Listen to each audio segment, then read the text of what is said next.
The earth had grown loud with violence, and heaven grew quiet with grief.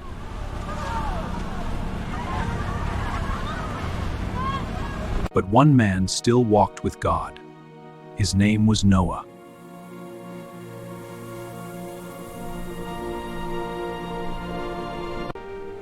On dry ground, he built a ship for a rain no one believed would come.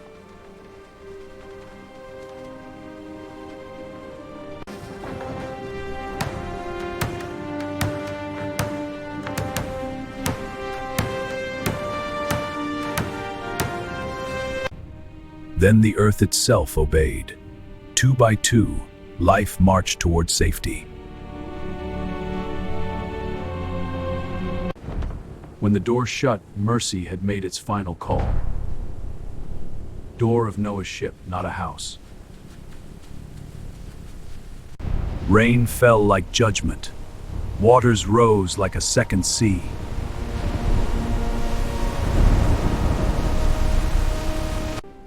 After 40 days, he sent a messenger into the silence, a dove searching for tomorrow. At last, the earth breathed again.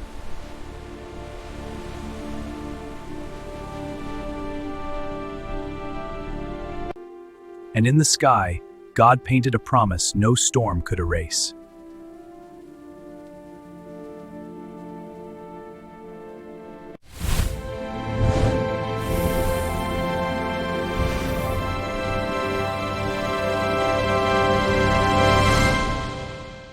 They were trapped, mountains on both sides, the sea in front, and an army behind them, until the sea itself moved.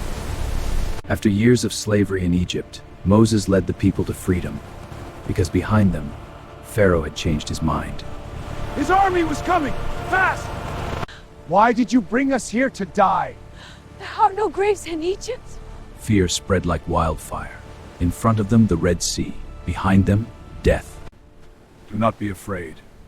Stand firm and you will see the salvation of the Lord. Stretch out your hand over the sea. Moses raised his staff, and suddenly the wind began to roar. All night long the waters split, and right through the middle a dry path appeared. They walked through the sea, not swimming, not running, walking on dry ground between two towering walls of water. The army chased after them, but when the last person crossed, the waters came crashing back. The same sea that made a way. When there seems to be no way, God makes one, even if it means splitting the sea in half.